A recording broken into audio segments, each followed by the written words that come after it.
Welcome to magnet brains. मैं हूं तुम्हारी वैदी मैम और हम पढ़ रहे हैं CUET का बायोलॉजी। हमने ऑलरेडी एक चैप्टर कंप्लीट कर लिया है, उसका थ्योरी पोर्शन कंप्लीट हो चुका है। कौन सा है? Origin of life and evolution. अब उसके हम क्या कर रहे हैं? टॉपिक वाइज क्वेश्चंस MCQs लगा रहे हैं। ठीक है, तो अब आज के लेक्चर में हम 3 टॉपिक के MCQ डिस्कस करेंगे। वही मैं डिस्कस कर रही हूँ जो मुझे लग रहा है कि इंपॉर्टेंट है, आ सकते हैं। ठीक है, तो वापस कौन कौन से टॉपिक है? 3 टॉपिक है, principle of evolution, genetic variation और म्यूटेशन। तो आज का पहला टॉपिक स्टार्ट करते हैं। कहां पे? इसी चैनल पे जिसका नाम है मैग्नेट ब्रेन्स, जहां मिलता है आपको कंटेंट इंग्लिश में भी, हिंदी में भी, वो भी फ्री, किंडरगार्टन से लेके ग्रेड 12 तक, और अब तो एंट्रेंस एग्जाम के लिए भी। तो चलो स्टार्ट करते हैं आज का लेक्चर। तो आज का पहला टॉपिक है प्रिंसिपल ऑफ एवोल्यूशन। तो पहला क्वेश्चन सेम वही पैटर्न करेंगे। जैसे ही क्वेश्चन देखेंगे क्या करेंगे? कीवर्ड को करेंगे अंडरलाइन। 2 सेकंड लेंगे। अब बोलोगे मैम 2 सेकंड तो नहीं लगेंगे, ज्यादा लग जाएंगे। कोई बात नहीं, लग जान दो ज्यादा सेकंड्स, क्योंकि तुम्हारा जो आंसर होना चाहिए वो 110% श्योर होना चाहिए, क्योंकि एग्जाम क्या है? नेगेटिव मार्क्ड बेस भी है। ठीक है, नेगेटिव मार्किंग भी है। तो चलो स्टार्ट करते हैं। पहला question, when an organ is used it will develop and if it is not use it weaken to become vestigial. अरे ये तो देखो यूज एंड डिसयूज का ही बात कर रहा है। मतलब ये किसने दी थी? लेमार्क की थ्योरी थी। बहुत बढ़िया। आगे, Who could have proposed this theory? ये तो एकदम स्ट्रेट अवे क्वेश्चन है। किसकी थ्योरी? ये लेमार्क की। किसके ऊपर बेस्ड थी? Use and disuse organ. Example क्या दिया था? जिराफ का एग्जाम्पल दिया था कि जो ऑर्गेनिज्म एक पर्टिकुलर ऑर्गन का ज्यादा यूज करेगा और जो ऑर्गन का यूज नहीं करेगा, तो वो एवोल्यूशन के साथ वो ऑर्गन क्या करेगा? एक्वायर हो जाएगा। उसमें एडाप्टेशन आएंगे, उसमें म्यूटेशन आएंगे, फिर वो कैरेक्टर एक्वायर होगा और अगली जनरेशन को पास ऑन होगा। कैसी थ्योरी थी? बकवास थ्योरी थी, रिजेक्टेड, है ना। इसका सीधा सीधा लॉजिक है कि आज भी हमारे बॉडी में बहुत सारे वेस्टिजियल ऑर्गन है, पर वो काम तो नहीं कर रहे। मतलब हमने जन्मों से उसका यूज नहीं किया है, पर फिर भी है।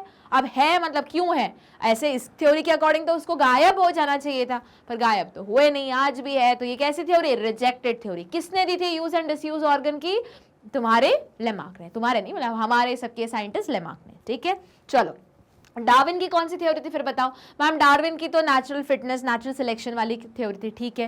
ह्यूगो डिवेरिस की कौन सी थ्योरी थी? Ma'am mutation theory. बहुत बढ़िया। और मेंडल की? अरे मेंडल के तो मैम जेनेटिक्स के लॉ थे। बहुत बढ़िया, आई बात समझ में। मूव करें आगे। चलो क्वेश्चन नंबर 2 देखते हैं। Allopatric speciation. बहुत बढ़िया। 2 टाइप के हमने स्पीशिएशन पढ़े थे, एलोपैट्रिक, सिम्पैट्रिक। और मैम बस यही दोनों किस में थे? बिलोंग करते थे मैम इंट्रास्पीशिएशन। और एक और था जिसमें हमने हाइब्रिडाइजेशन पढ़ा था, इंटरस्पीशिएशन।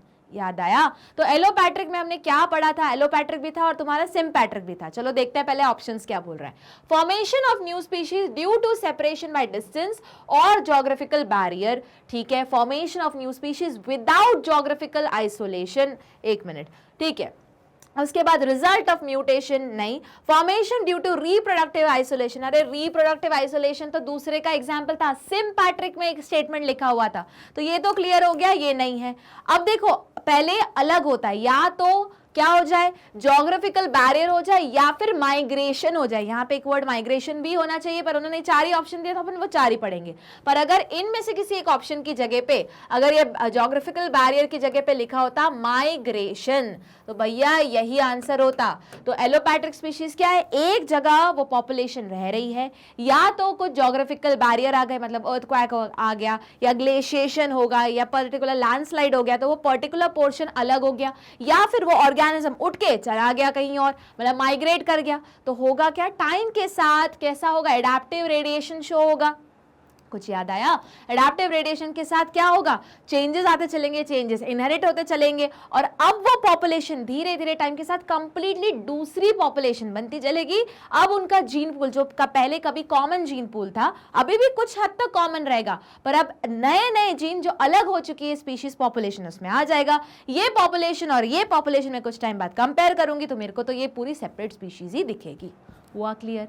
आगे मूव करें तो इसका करेक्ट ऑप्शन क्या है, आंसर क्या है, formation of new species due to separation by distance और ज्योग्राफिकल बैरियर। अब उन्होंने लिखा है विदाउट, तो विदाउट और रिप्रोडक्टिव वाला एक ही में आता है जिसमें क्या है, सिम्पैट्रिक स्पीशीज। अब रिजल्ट ऑफ म्यूटेशन, अरे बाबा म्यूटेशन तो हो ही रहा है, कैसा म्यूटेशन है, स्लो म्यूटेशन है। अच्छा ये किसने बोला था म्यूटेशन वाली थ्योरी, ह्यूगो डी बेरीज ने दी थी, पर वो डिसअप्रूव हो गई थी, क्यों, क्योंकि उनके अकॉर्डिंग म्यूटेशन बहुत फास्ट होता है, फटाफट फटाफट सारे चेंज आएंगे, पर हमको पता है म्यूटेशन स्लो प्रोसेस होती है, उसमें से भी जो बेनिफिशियन वाले म्यूटेशन रहते हैं वही आगे कैरी होते हैं, अगर कोई खराब म्यूटेशन हो तो वो धीरे धीरे फेड हो जाएगा। ठीक है, चलो आगे मूव करें, क्वेश्चन नंबर 3 पे मूव करते हैं।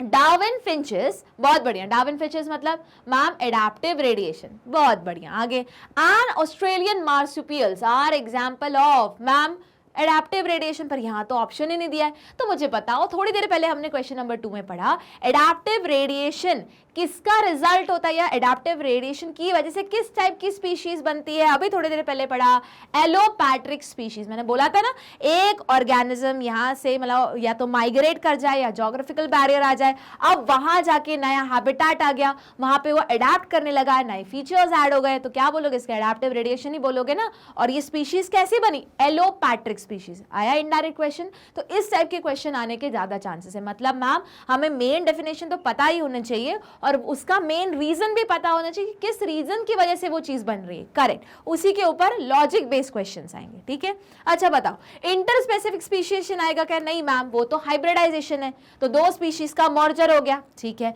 सिम्पैट्रिक आएगा क्या, नहीं ये तो कैसा है, रिप्रोडक्टिव आइसोलेशन का रिजल्ट है, नहीं। या फिर एक पर्टिकुलर पॉपुलेशन थी, उसमें से कोई बड़ी पॉपुलेशन खत्म हो गई नेचुरल कैलामिटीज के कारण, तो भी वो सिम्पैट्रिक स्पीशीज में आएगी। ठीक है, और फिर आप जितनी बच गई, मतलब मैम आप ये बोल रहे हो सिम्पैट्रिक में एक बड़ी पॉपुलेशन है, उसमें से एक छोटी पॉपुलेशन ही बच गई, बाकी हो सकता है सूखा आ गया, बाढ़ आ गया, या अर्थक्वेक हो गया, वोल्केनिक इरप्शन हो गया, पूरी खत्म हो गई। अब ओरिजिनली इस स्पीशीज का जीन पूल क्या था, बहुत सारा था, अब कितना बचा, इतनू सा। तो अगर एक टाइम जब बीत जाएगा तो ये इतनी सी स्पीशीज में नए नए जीन्स ऐड होते चलेंगे, और जो ओल्ड जीन्स है, क्योंकि अब इतनी बड़ी पॉपुलेशन में से इतना ही बचा है ना, तो वो पुराने जीन्स क्या हो जाएंगे, खो जाएंगे। हुआ क्लियर। अच्छा हाइब्रिडाइजेशन मैम ये तो बेसिकली इंटरस्पेसिफिक स्पीशीएशन ही बोल रहा है, तो ऑप्शन क्या हो गया, कैंसल। हुआ क्या क्लियर तुम्हारा। अच्छा एक पॉइंट ऐड कर लेना अपने नोट्स में, सिम्पैट्रिक स्पीशीएशन में मैंने वहां लिखा था कि रिप्रोडक्टिव आइसोलेशन का रिजल्ट होता है, करेक्ट। एक और पॉइंट क्या ऐड करोगे कि बहुत बार क्या होगा, कोई स्पीशीज माइग्रेट नहीं कर रही, ज्योग्राफिकल बैरियर्स नहीं आ रहे, पर कुछ नेचुरल कैलामिटीज आ गई या नेचुरल फिनोमेना हो गया, उस वजह से बड़ी पॉपुलेशन में से मेजॉरिटी पॉपुलेशन हट गई, सिर्फ जरा सी पॉपुलेशन बची, तो जो पहले बड़ा जीन पूल था वो इतना से ही ऑर्गेनिज्म रह गए, उसी में क्या आने लगेंगे, वेरिएशंस आने लगेंगे। ठीक है, हुआ क्लियर। अगले क्वेश्चन पे मूव करें, question number 4, origin of new species due to geographical barrier is called. अरे वापस वो एलोपैट्रिक स्पीशीज के बारे में पूछ रहे हैं, तो सीधा सा आंसर एलोपैट्रिक स्पीशीज। अच्छा यहां इसकी जगह पे लिखा होता ज्योग्राफिकल बैरियर रिजल्ट्स इनटू, और फिर अगर ऑप्शन लिखा होता एडाप्टिव रेडिएशन, तो तुम उसको भी मार्क करके आते। ठीक है, मूव करें आगे। चलो क्वेश्चन नंबर 5। अच्छा एक और चीज, बहुत बार ये क्या करेंगे, इतना स्ट्रेट ना पूछ के एक टाइप का केस दे देंगे। केस आप बोलोगे मैम इसमें केस स्टडी बेस आएंगे, नहीं 2-3 लाइन का स्टोरी प्रॉब्लम दे देंगे, और वो पूरी स्टोरी पूरी बताएंगे स्क्रैच से कि ये हुआ था, ये हुआ, इतनी पॉपुलेशन बच गई, अब कुछ टाइम बाद इतनी पॉपुलेशन में थी, अब फिर वो आखिरी में पूछेंगे बताओ ये सारी बकवास, जो लिखे बकवास नहीं बोलेंगे, ये जितने भी स्टेटमेंट है ये किसकी तरफ इंडिकेट कर रहे हैं। अब वो क्या कर सकते इसी क्वेश्चन को और ट्रिकी बना सकते हैं, वो लिखेंगे एक जगह एलोपैट्रिक स्पीशीज, एक लगेंगे एडाप्टिव रेडिएशन, फिर लिखेंगे ए एंड बी बोथ, और आखिर लिखेंगे नन। आई बात समझ में। तो सेम क्वेश्चन को वो अलग अलग तरीके से फ्रेम करके भी पूछ सकते हैं। ठीक है, चिंता मत करो, हम प्रीवियस ईयर क्वेश्चन पेपर लेंगे, वहां पे हम सारी चीजें डिस्कस करेंगे। चलो तो ये 4 मेरे को लगे इंपॉर्टेंट क्वेश्चन थे, किसके अकॉर्डिंग, जो हमने पहला वाला टॉपिक पढ़ा उसका। अब हम पढ़ रहे दूसरा टॉपिक जो है तुम्हारा जेनेटिक वेरिएशन। तो पहला क्वेश्चन देखते हैं, the change in gene and gene frequency is called. अब देखो ये बहुत क्लोज क्वेश्चन है जो तुमको कंफ्यूज कर सकते हैं। वो पूछ रहे बताओ जीन और जीन फ्रीक्वेंसी में जो चेंज आता है उसको क्या बोलते हैं। अब बोलोगे मैम हम तो जेनेटिक वेरिएशन पढ़ रहे हैं, तो जेनेटिक वेरिएशन बोल दोगे, हाँ ठीक है। बताओ जीन म्यूटेशन क्यों नहीं बोल सकते, क्योंकि जीन म्यूटेशन मतलब एक पॉइंट म्यूटेशन, एक जीन ही चेंज हो रहा है, पर यहाँ पे सिर्फ चेंज इन जीन नहीं बोला है उन्होंने, क्या बोला है, जीन की फ्रीक्वेंसी, इसलिए क्या आएगा, जेनेटिक वेरिएशन। ठीक है, अगर यही जो म्यूटेशन बार बार हो रहा है एक पर्टिकुलर डायरेक्शन में हो रहा है तो उसको क्या बोलेंगे, जेनेटिक ड्रिफ्ट बोलेंगे, जिसका रिजल्ट क्या होगा, जीन फ्लो, अच्छा जीन फ्लो नहीं, जिसका रिजल्ट क्या होगा, जेनेटिक ड्रिफ्ट की वजह से जो तुम्हारा पीक है वो शिफ्ट करते जाएगा, और शिफ्ट अगर ज्यादा अलग अलग जीन्स डोमिनेंटली आने लगे पॉपुलेशन में तो एक ही पॉपुलेशन से दो पीक बन जाएंगे, याद करो, दो पीक बन के दो अलग पॉपुलेशन ही फॉर्म हो जाएगी। ठीक है, अच्छा जीन फ्लो क्या होता है मैम, बस जो मतलब पेरेंट्स से ऑफस्प्रिंग में वो जो जीन फ्लो है उसको हम जीन फ्लो बोलेंगे। ठीक है, हुआ क्लियर? चलो आगे मूव करें। तो क्वेश्चन नंबर, अब इसी को, यही क्वेश्चन को अगर उनको टफ करना है तो वो क्या करेंगे, तुम्हें ग्राफ दे देंगे, जो तुम्हारे ग्राफ पढ़े ना, हमने ग्राफ पढ़ा था, एनसीईआरटी में भी ग्राफ दिया हुआ है, उसी से रिलेटेड कुछ क्वेश्चन करके और बोलेंगे बताओ ये ए क्या दिखा रहा है, बी क्या दिखा रहा है, सी क्या दिखा रहा है। तो अपन को जो एनसीईआरटी में लेबलिंग की हुई है, इनफैक्ट जो मैंने भी तुमको थ्योरी में लेबलिंग बताई थी, वो लेबलिंग बहुत अच्छे से याद करके जानी है। ठीक है, चलो अब देखते हैं question number 2। Sudden permanent heritable change is called, अब देखो, अब बोलोगे ma'am sudden change in DNA is known as mutation, अभी तो सीधा सीधा था, तो जीन म्यूटेशन। ठीक है, अब अगर वो बोलते बताओ डायरेक्शनल है, इसी में ये सब बोलते हैं और बोलते हैं एंड इट्स डायरेक्शनल, तो क्या आंसर आता तुम्हारा, जेनेटिक ड्रिफ्ट। ठीक है, या फिर इसी की जगह पे बोलते हैं changes occurring due to recombination या variation due to sexual reproduction, तो तुम्हारा आंसर, सॉरी रिकॉम्बिनेशन है, सेक्सुअल रिप्रोडक्शन का रीजन क्या है, तो फिर आता तुम्हारा रिकॉम्बिनेशन। आई बात समझ में? सिर्फ ऑप्शन यही रहने देंगे, ऊपर का स्टेटमेंट चेंज कर देंगे। ठीक है, चलो अगले क्वेश्चन पे मूव करते हैं। Third, structurally morphological change in chromosome due to rearrangement is called, लो आ गया, या भी मैंने बोला रिकॉम्बिनेशन, बेसिकली क्रोमोसोम में चेंज आता है तो उसको क्या बोलते हैं, क्रोमोसोमल एब्रिएशन। ये किसकी थ्योरी के पॉइंट ऑफ व्यू से इसको डिसअप्रूव किया गया था, देखो एक ह्यूगो डी वेरिस ने दी थी म्यूटेशन थ्योरी, उन्होंने क्या बोला था कि म्यूटेशन आ जाता है जीन में, इसलिए म्यूटेशन और ये लार्ज स्केल पे होता है, ये सब कुछ बोला, पर एक्चुअल में जब म्यूटेशन की थ्योरी डिसअप्रूव की गई या ह्यूगो डी वेरिस की थ्योरी को डिसअप्रूव की गई, तो हम पहला स्टेटमेंट हम क्या पढ़ते हैं कि जो उन्होंने जीन म्यूटेशन को रेफर किया था वो एक्चुअली कैसा था, वो क्रोमोसोमल एब्रिएशन था। मतलब कुछ अगर क्रोमोसोम के स्ट्रक्चर में, नंबर में क्या आ रहा है, चेंज आ रहा है, रीअरेंजमेंट हो रहा है, तो उसको क्या बोलेंगे, जीन म्यूटेशन नहीं बोलेंगे, क्या बोलेंगे उसको, क्रोमोसोमल एब्रिएशन। ठीक है, अब म्यूटेशन क्या होता है हम पढ़ चुके हैं, दो तीन टाइप के म्यूटेशन होते हैं, जीन म्यूटेशन भी होता है, क्रोमोसोमल म्यूटेशन भी होता है, मतलब जिसमें ये आता है क्रोमोसोमल एब्रिवेशन, नंबर बढ़ गया, स्ट्रक्चर चेंज हो गया, मॉर्फोलॉजिकली चेंज हो गया। और म्यूटेशन तुमने पढ़ा था, जैसे पॉइंट म्यूटेशन होता है, ये रहा, ठीक है, फिर जीन म्यूटेशन होता है, ये रहा। अब जीन म्यूटेशन बोलो या पॉइंट म्यूटेशन बोलो, जैसे एडीए हमने पढ़ा था, है ना, तो टर्म 2 के लिए पढ़ा हो गया, एक जीन जो होना चाहिए एंजाइम के लिए वो है ही नहीं, गायब ही है, एब्सेंट ही है। या फिर जी की जगह से एक पॉइंट की जगह एक बेस पेयर क्या है, अलग है, जी की जगह की जगह पे जी है, लो पूरी कहानी चेंज होगी, सिकल सेल एनीमिया बन गया। हुआ क्लियर? अच्छा, जीन रिकॉम्बिनेशन ये किसका रिजल्ट होता है, सेक्सुअल रिप्रोडक्शन का रिजल्ट होता है ना, कि अलग अलग मम्मी की तरफ से अलग जीन आए, पापा की तरफ से अलग जीन आए, रिकॉम्बिनेशन हुआ, वेरिएशन हुआ, हो सकता है नया जीन ही बन जाए। ठीक है, चलो आगे बढ़े, तो बढ़ते हैं क्वेश्चन नंबर 4 पे। Transfer of gene between population that differ genetically from one another is called, अब देखो जीन ट्रांसफर हो रहा है एक दो पॉपुलेशन के बीच में जो क्या है, जेनेटिकली डिफर है, तो इसको क्या बोलोगे, जीन फ्लो बोलोगे। ठीक है, वापस हमने बोला था कि एक धीरे धीरे जीन पूल में नई नई चीजें ऐड होती चली गई, तो जीन पूल बेसिकली क्या हुआ, अलग अलग जीनोटाइप जिस जगह प्रेजेंट है उसको हम क्या बोलेंगे, जीन पूल। ठीक है, जीनोटाइप मतलब मैम एक कैरेक्टर के बहुत सारे एलील्स प्रेजेंट है या बहुत सारे कैरेक्टर्स प्रेजेंट है, मतलब जीनोटाइप्स प्रेजेंट है एक ही जगह पे एक पर्टिकुलर पॉपुलेशन में, इसको हमने बोला जीन पूल, तो ये ऑप्शन तो गया। अच्छा, जीन पूल या जीनोटाइप में इतना वेरिएशन क्यों आता है, क्योंकि क्या होता है, म्यूटेशन होता है, तो ये भी ऑप्शन गया। अच्छा, वही चीज अगर हम फ्रीक्वेंसी के बारे में बोलेंगे तो उसको क्या बोलेंगे, मतलब जीन फ्लो भी है और जेनेटिक म्यूटेशन भी हो और जीन फ्रीक्वेंसी भी, उसको जेनेटिक वेरिएशन भी बोलेंगे, तो ये गया। तो जीन फ्लो क्या हुआ कि एक दो पॉपुलेशन है जो जेनेटिकली अलग अलग है और उसमें क्या आ रहा है, उसमें चेंज आ रहा है, उसमें ट्रांसफर हो रहा है, transfer of gene between population that differ genetically from one another. तो क्या होने लगा, अब ये किसका रिजल्ट होता है, म्यूटेशन का रिजल्ट होता है। एक दिन में होता है क्या म्यूटेशन, नहीं, स्लो प्रोसेस होती है, डायरेक्शनल होती है। अब उन्होंने बोला था यूगोडिवेरेज में नॉन डायरेक्शनल होती है ना, पर डायरेक्शनल भी होती है। अब वापस हम पढ़ चुके कि जो म्यूटेशन काम के रहेंगे तो वो क्या करेंगे, धीरे धीरे आगे पास ऑन होते जाएंगे, और कुछ म्यूटेशन जो काम के नहीं रहेंगे, मतलब जो बेनिफिशियल नहीं है, तो वो क्या करेंगे, धीरे धीरे फेड होते चलेंगे। ये सिर्फ जरूरी नहीं कि म्यूटेशन है, इनफैक्ट नए जीन ऐड होते हैं हर पॉपुलेशन में और पुराने जीन खोते चले जाते हैं। तो ये कब हो रहा है, जब नए जीन कब ऐड हो रहा है, कोई नया इंडिविजुअल ऐड हो रहा है, नया इंडिविजुअल, उसके खुद का जीनोटाइप है, खुद का जीनोटाइप मतलब उसका जेनेटिक कॉम्बिनेशन अलग है, मतलब दो अलग अलग पॉपुलेशन मर्ज हो रही है, तो बट ऑब्वियस नया जीन भी ऐड होगा और कुछ पुराने जीन हटते भी चले जाएंगे। तो ये जो जीन का ट्रांसफर हो रहा है उसको क्या बोलेंगे, एक जनरेशन से दूसरी जनरेशन में या एक पॉपुलेशन से अगली पॉपुलेशन में जीन फ्लो बोलेंगे। हुआ क्लियर इतना? इसके ऊपर बहुत कंफ्यूज करने वाले क्वेश्चन आते हैं, बहुत अच्छे से इसकी लैंग्वेज पढ़ो, ठीक है। चलो आगे मूव करते हैं। Question number 5, any random fluctuation. अब देखो ये सारे वही वर्ड्स लिए हुए हैं बस तुमको कंफ्यूज करने के लिए, है ना। एक रैंडम फ्लक्चुएशन हो गया in allele frequency occurring in natural population by pure chance is called. अब नेचुरल फ्लक्चुएशन हो गया। अब देखो ये इंपॉर्टेंट है, ड्रिफ्ट। क्या बोलोगे, देखो जीन फ्लो क्या है, एक पॉपुलेशन से दूसरी पॉपुलेशन में फ्लो होना जो जेनेटिकली डिफरेंट है। तो यहाँ ऐसा कुछ लिख रहा है क्या, नहीं, वो बोल रहे एकदम ड्रिफ्ट मतलब एकदम से चेंज आ गया, रैंडम फ्लक्चुएशन हो गया, किसके बीच में, एलील्स की फ्रीक्वेंसी भी। अब एलील्स मतलब क्या, समझो बात को, जैसे हेयर का कलर हो गया कैरेक्टर, अब तुम्हारे पास ब्राउन कलर है, ब्लैक कलर है, ब्लॉन्ड कलर है, रेड कलर है, ये क्या हो गए, एलील्स हो गए। तो एकदम से क्या हो रहा है, फ्लो आ रहा है, क्यों आ रहा है, फ्लक्चुएशन आ रहा है किसमें, एलील में, ठीक है।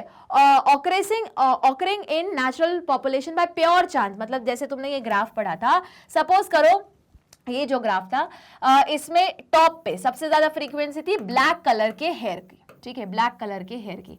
अब एकदम फ्लक्चुएट होने लगा, हो सकता है एनवायरमेंटल से इफेक्ट हो या बहुत कुछ म्यूटाजेंस प्रेजेंट हो, उस चक्कर में जो जीन्स है वो उसमें म्यूटेशन आ रहा हो, रेसेसिव वाले अब खुद को एक्सप्रेस करने लगे हो, ज्यादा केस में म्यूटेशन आ रहा हो। अब क्या होने लगा, ये जो है ये ब्लैक कलर से धीरे धीरे किस में कन्वर्ट होने लगा, ये जो पीक है ये शिफ्ट होने लगी इस साइड। तो अब जो दूसरा है कुछ इस तरीके से ये ग्राफ बनने लगा क्योंकि ये शिफ्ट होने लगा।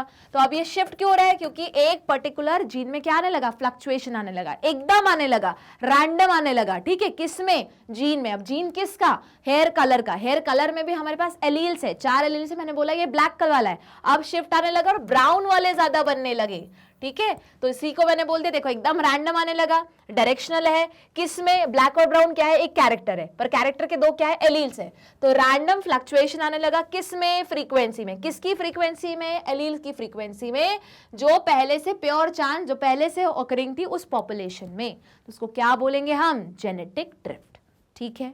हुआ क्लियर? अब नेचुरल सिलेक्शन मैम क्यों नहीं, देखो नेचुरल सिलेक्शन हो रहा है, नेचुरल सिलेक्शन की वजह से भी हो सकता है जेनेटिक ड्रिफ्ट आ रहा हो, ठीक है, पर नेचुरल सिलेक्शन नहीं बोलेंगे। अब देखो नेचुरल सिलेक्शन होता तो सिर्फ ब्राउन वाले जिंदा रहते, बाकी सब हट जाते। अब बोलोगे मैम बालों के कलर से कोई जिंदा रह सकता है क्या, नहीं, ये मैं एग्जाम्पल कोट कर रही हूँ, ठीक है।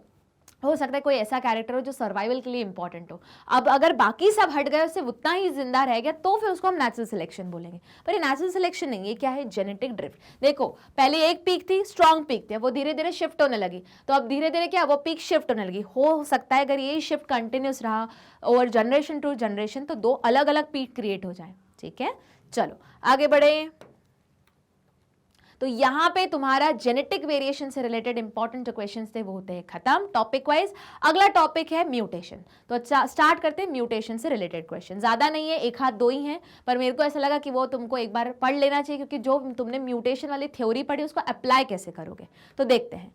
तो पहला क्वेश्चन है variation caused by mutation as proposed by Hugo de Vries. अब इन्होंने क्या बोला था, अब हमको पता है म्यूटेशन कैसे होते हैं, स्मॉल होते हैं, पर इन्होंने क्या बोला था, लार्ज होते हैं। चलो देखो, और रैंडम होते हैं। है। तो देखो इनका आंसर क्या है, सबसे पहले स्मॉल और डायरेक्शनल ये हमको पता है, तो ये तो भैया क्रॉस हो गया, और डायरेक्शनल लेस नहीं, डायरेक्शनल होते हैं ना, पर इनके अकॉर्डिंग क्या था, रैंडम, कभी भी कहीं भी हो सकते हैं म्यूटेशन। अच्छा, और क्या रहते हैं, डायरेक्शनल लेस रहते हैं, मतलब जहां मन कर रहा है कहीं किसी ऑर्गेनिज्म में कहीं म्यूटेशन आ गया और किसी भी डायरेक्शन में फ्लो कर रहा है। पर हमको पता है, हमने ये थोड़ी देर पहले ग्राफ पढ़ा था, एक पर्टिकुलर डायरेक्शन में मूव करते हैं ना, पीक चेंज होती चली जाती है, एक ही पीक जो डोमिनेंट अभी एक कैरेक्टर चल रहा है हो सकता है दो अलग अलग कैरेक्टर में कन्वर्ट हो रहा हो। मैंने जब एक्सप्लेन किया था चैप्टर को, मैंने हेयर का टेक्सचर लिया था एक्सप्लेन करने के लिए कि सपोज करो एक ओरिजिनल पॉपुलेशन में वेवी कर्ल्स मिल रहे हैं, जैसे मेरे यहाँ में, ठीक है, ऐसे ऐसे वेवी है, ठीक है। अब हो सकता है कि पहले एक टाइम आया, पीक आया कि मेजॉरिटी पॉपुलेशन के हेयर का जो पैटर्न है वो कैसा रहे, वेवी रहे,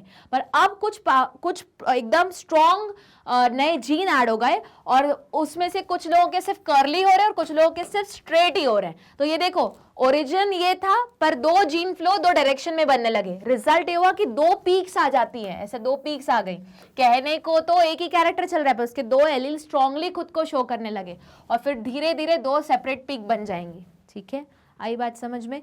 तो देखो ये किसने बोला था, ह्यूगो डीवेरिस ने। कैसी थ्योरी थी, गलत थ्योरी थी, रिजेक्टेड, डिसअप्रूव की गई थी। इनके अकॉर्डिंग जो म्यूटेशन होते हैं, जो सडन चेंज इन डीएनए, नाम ही है सडन चेंज इन डीएनए, तो कैसे रहेंगे, रैंडम। तो ऑटोमेटिकली रैंडम वर्ड लिखा, ये तुम्हारे दोनों कैंसिल हो गए। ठीक है, और हमको पता है रैंडम नहीं होते, छोटे होते हैं, करेक्ट थ्योरी के अकॉर्डिंग स्मॉल होते हैं, तो रैंडम। और उन्होंने कहा बोला था कहीं भी किसी को भी किसी में भी हो सकते, तो डायरेक्शनलेस। हुआ क्लियर। चलो आगे मूव करें।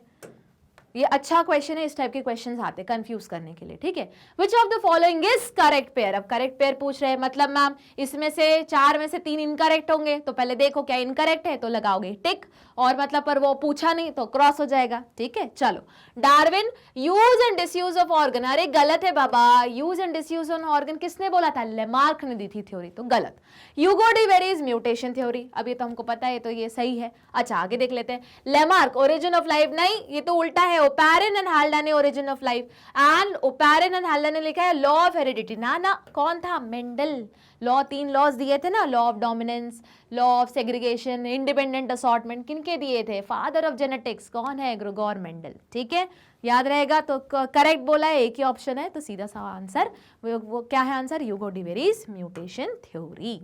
ओके, और यहाँ पे तुम्हें यही दो क्वेश्चन ज़्यादा इंपॉर्टेंट लगे मुझे, जहाँ पे इनकरेक्ट पेयर्स करेक्ट पेयर्स पूछे जा सकते हैं, या फिर ज़्यादा अच्छा इसमें जेनेटिक वेरिएशन पे ज़्यादा क्वेश्चन कंफ्यूज करने वाले आएंगे। मतलब इन तीन टॉपिक में से अगर मैंने पूछा, अगर तुम पूछोगे मुझसे, तो ज़्यादा क्वेश्चन किससे आएंगे, जेनेटिक वेरिएशन से आएंगे।